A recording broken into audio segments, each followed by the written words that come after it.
सरसों के फूल हर तरफ क्यों खिले हुए हैं? सरसों के फूल मौसम बहार की आमद से हर तरफ खिले हुए हैं। जी, तो हम आज करने वाले हैं सबक नंबर 7 बसंत। इसको हम पहले पढ़ेंगे, उसके बाद इसके सवाल जवाब करेंगे। तो बने रहिए इस क्लास के आखिर तक। पहले हम इसकी रीडिंग करते हैं और ये सबक आपके 7वीं जमात की किताब जान पहचान में है। देखो बसंत लाई है गंगा पे क्या बहार, सरसों के फूल हो गए हर समत आश्कार।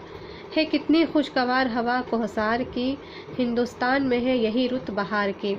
हर कोई कह रहा है कि जाड़ा निकल गया, मौसम बदल गया कि ज़माना बदल गया।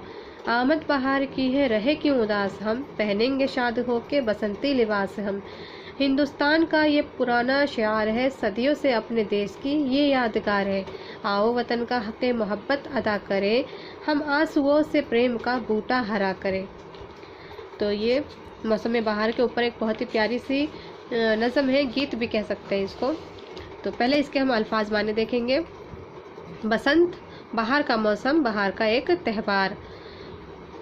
सिमत, तरफ, आश्कार, जाहिर, खुला हुआ, यहाँ मुराद फूल के खिलने से है। खुशगवार, दिलपसंद, अच्छा। कोहसार, पहाड़ी जगह, पहाड़ों का सिलसिला।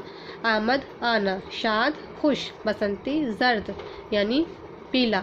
शिआर, तौर तरीका, चलन। सदी, 100 बरस। यादगार, निशानी। हक़ मोहब्बत, मोहब्बत का हक, मोहब्बत का इनाम। बूटा, पौधा, फूल पत्ती। पहला सवाल लेते हैं इसका।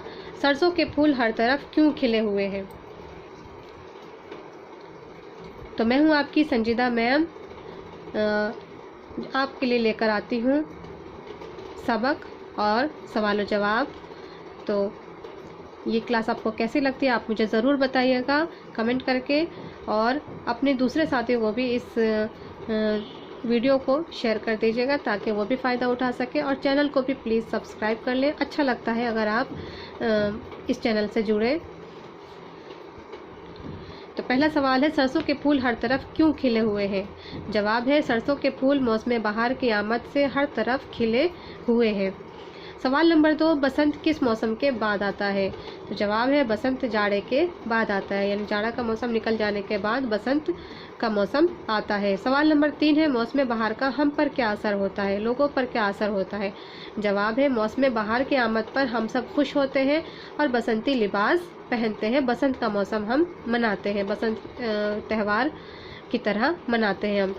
सवाल नंबर 4 है, प्रेम का बूटा हरा करने का क्या मतलब है? जवाब है, इसका मतलब है अपने वतन को प्यार और मोहब्बत से भर दें, उदास दिलों में मोहब्बत की कली को खिला दें। तो यहाँ पे आपके 4 सवालों के जवाब पूरे हो जाते हैं। आइए चले इसकी वर्कशीट देख लेते हैं क्या है इसमें और काम इसमें क्या दे रखा है। तीसरे नंबर पे हमें करना है, नीचे दिए हुए लफ्ज़ों की मदद से मिसरों को मुकम्मल कीजिए। मिसरा मुकम्मल करना है, खाली जगह दे रखी है, उन खाली जगह में सही लफ्ज़ को भर देना है। तो पहला है, सरसों के फूल हो गए हर समत आश्कार। तो पहले में समत आएगा।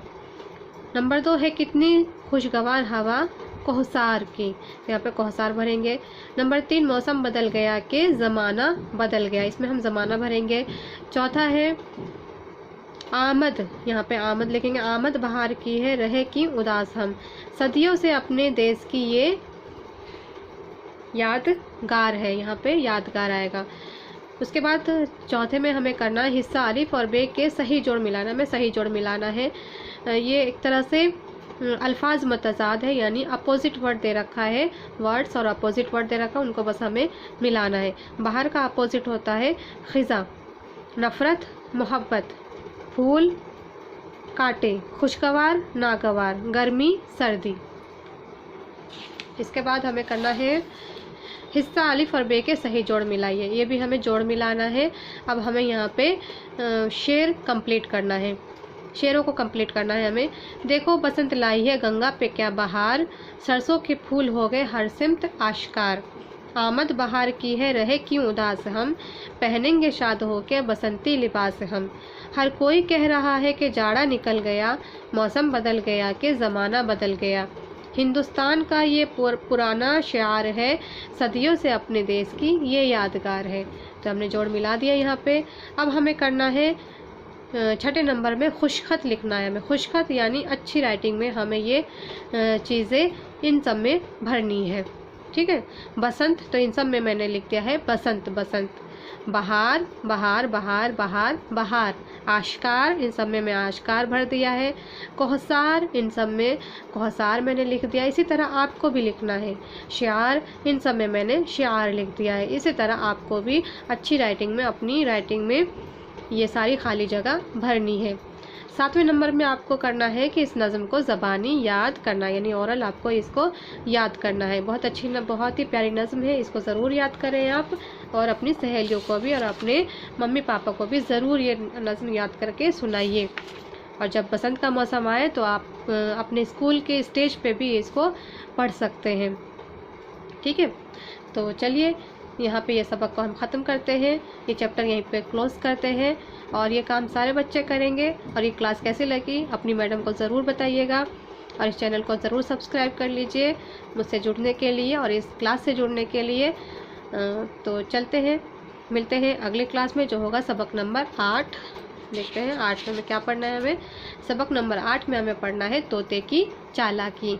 ये कहानी है, इसको ज़रूर पढ़ेंगे। बहुत मज़े की कहानी होगी, क्योंकि नाम से ही ये बहुत ही अच्छी कहानी लग रही है, तोते की चालाकी।